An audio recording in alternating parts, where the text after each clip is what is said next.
मैं आपको कुछ बताऊं, दो तीन, विशेषकर से जब से हमारे माननीय केसी सुदर्शन जी ने एक संगठन आरंभ किया जिसका नाम है मुस्लिम राष्ट्रीय मंच, और उस मुस्लिम राष्ट्रीय मंच को स्थापित करने के लिए या उसकी जड़ें जमाने के लिए मुझे लगता है कि कई स्तर पर, शीर्षस्थ स्तरों पर जो संघ की जो मूल विचारधारा है उसके साथ में कुछ समझौते किए गए। विशेषकर से जब ये कहा जाता है कि जो भी इस धरा पर, जिसने भी इस धरा पर जन्म लिया है वो हिंदू है।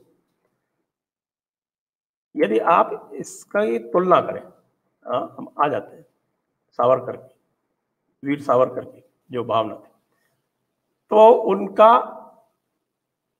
यह कहना अवश्य था कि हिंदू वो है जो इस धरा में आ सिंधु ता सिंधु, यानी सिंधु से लेकर, सिंधु के उद्गम से लेकर सिंधु का जहां पर समापन होता है महासागर में, वहां तक का वो हिंदू है। लेकिन उसके साथ दो शर्तें थीं, और वो दो शर्तें थीं कि वो इस धरती को अपनी मातृभूमि पितृभूमि माने, और साथ में ही इस धरती को अपनी पुण्य भूमि माने। ये दो शर्तें उस सोच के साथ थीं। जो आज जब बात करते हैं सरसंघ चालक महोदय और ये कहते हैं कि हिंदुत्व इस्लाम के बिना अधूरा है, या ये कहते हैं कि जो भी भारत के इस भाग में जिसने भी जन्म लिया है वो हिंदू है, तो मुझे लगता है कि वो जो हमारी सीमाएं हैं जिनके अतिक्रमण के कारण हमारे राष्ट्र का विघटन हुआ, उन सीमाओं को भी विलोपित करने की बात कर रहे हैं। और माननीय वीर सावरकर जी के, माननीय गुरु जी के, माननीय हेडगेवार जी के जो मूल चिंतन था उसके साथ में समझौता हो रहा है। आप इसको मानेंगे क्या? पूरी तरह से उससे बिल्कुल ही अलग एक दिशा पकड़ने का प्रयास किया जा रहा है।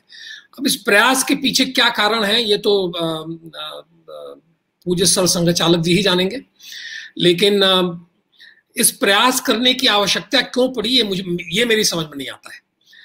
देखिए, जो मूल मैंडेट और जो संघ की स्थापना ही इसीलिए हुई कि हिंदुओं को एक करना है। हम लोग बचपन से यही गीत गाते रहे कि मैं हिंदू राष्ट्र बना दूंगा, तुम इसे मिटा सकते हो क्या। लेकिन उस हिंदू राष्ट्र की परिकल्पना में यह नहीं था कि हम किसी से घृणा करते हैं, किसी धर्म विशेष से घृणा करते हैं, लेकिन हिंदू राष्ट्र की परिकल्पना तो बड़ी स्पष्ट थी। और वो परिकल्पना जो है जितने भी हमारे महान विचारक चिंतक हुए, और देखिए कभी भी गुरु जी ने ये दावा नहीं किया कि वो महान विचारक और चिंतक है, दीनदयाल जी ने यह दावा नहीं किया कि वो महान विचारक और चिंतक है, लेकिन सारे महान विचारकों और चिंतकों, चाहे वो श्री अरविंदो रहे हों या स्वामी विवेकानंद रहे हों, इन सब लोगों के विचारों और उनके जो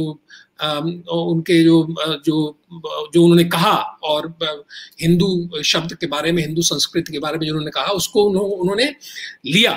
उन सारे विचारों को लेके कुछ समय पहले एक प्रोग्राम में एकनाथ राणा जी की बात हो रही थी, तो विवेकानंद केंद्र एकनाथ राणा जी ने स्थापित किया था। वो भी अगर जो मूल किताब वहाँ पढ़ते हैं जिसमें स्वामी विवेकानंद के सारे भाषण हैं, उसमें इनके एकनाथ जी के भी बौद्धिक हैं, तो उसमें भी ऐसा किसी ने कहीं दावा नहीं किया कि हम कहीं और से लेके अपना कोई नई परिभाषा वहाँ स्थापित कर रहे हैं।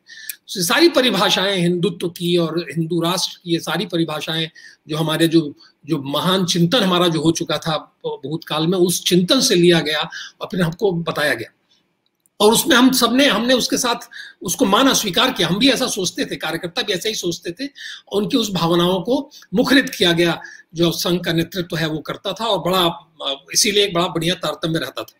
विचार नवनीत आदमी पढ़ता था तो उसकी एक समझ पैदा होती थी। तो और एक बौद्धिक स्तर पे भी जो है हम लोग इस चीज को समझते जानते थे। तो ये जो है, ये जो नई परंपरा आ गई कि भाई जबरदस्ती, इसकी आवश्यकता क्या है। अगर आपको अचानक ऐसा लगने लगता है जैसे कि अगर आप ये कहें कि आप हिंदू हैं, हिंदुओं को एक कर रहे हैं, हिंदू समाज को जोड़ रहे हैं, या ऐसे कुछ प्रकल्प चला रहे हैं, तो इसमें तो लगता है ऐसे कि अरे इससे काम नहीं चलेगा। कुछ वो हिंदुस्तानी जैसा कुछ कर दिया जाए तो इसके बाद जो है वो हम और ज्यादा स्वीकार्यता हमारी बढ़ जाएगी। इसकी आवश्यकता क्या है? अगर हिंदू एक होंगे तो उसमें समस्या क्या है? हिंदुओं ने एक होकर कब किसको मारा है? कभी किसी को छुआ है, कहीं किसी को किसी परेशान किया है, कहीं किसी को कष्ट दिया है, एक होकर उन्होंने बहुत किया है, तो अपने आप की सुरक्षा की है, अपने आप को डिफेंड किया है, आक्रामक तो हुए नहीं है वो कभी भी। तो ये हिंदू में और हिंदू में सबको समाहित कर लेने वाली बात, जबरदस्ती ये करने से तो होने वाला नहीं है। सामने वाला नहीं मान रहा है, आप क्यों कहे जा रहे हैं? जब सामने वाला व्यक्ति जो है इस्लामवाद पे चल रहा है सीधे, वो एकदम उसके निश्चित उद्देश्य हैं, जैसे कि 1946 में जिन्ना और इन सारे लोगों ने जो किया, उनके निश्चित उद्देश्य थे, वो स्पष्ट थे, ढके छुपे नहीं थे। आपको क्या आवश्यकता पड़ गई है कि आप इसको ढकने लगते हैं, छुपाने लगते हैं, उसको नया स्वर देने लगते हैं, नया स्वरूप देने लगते हैं? ये थोड़ा सा हम लोगों के लिए अजीब सा लगता है, क्योंकि आपका मैंडेट जो शुरुआत हुई है, क्योंकि सब मान के चले हैं कि हिंदू अगर एक रहते तो ये भारत राष्ट्र जो है ये कभी भी गुलाम नहीं होता। यही आधार था।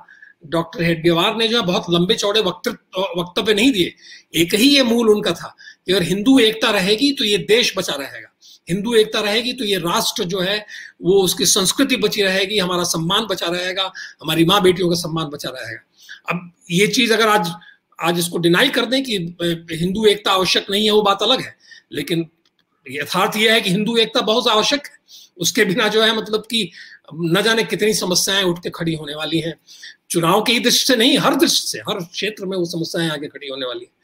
तो इसलिए ये जबरदस्ती का घालमेल जो है, इसका कोई ये रणनीतिक दृष्टि से भी कुछ ठीक नहीं लगता, वैचारिक दृष्टि से भी ये ठीक नहीं लगता।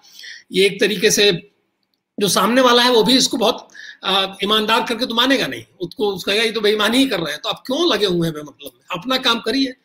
लेकिन यहाँ एक समस्या है और बहुत भीषण समस्या है। इस समस्या का समाधान जो है संघ से जुड़े संघ परिवार के सारे लोग जो है इसको ढूंढें, और ये सब करने की आवश्यकता नहीं है किसी, और इससे बचें तो बेहतर रहेगा।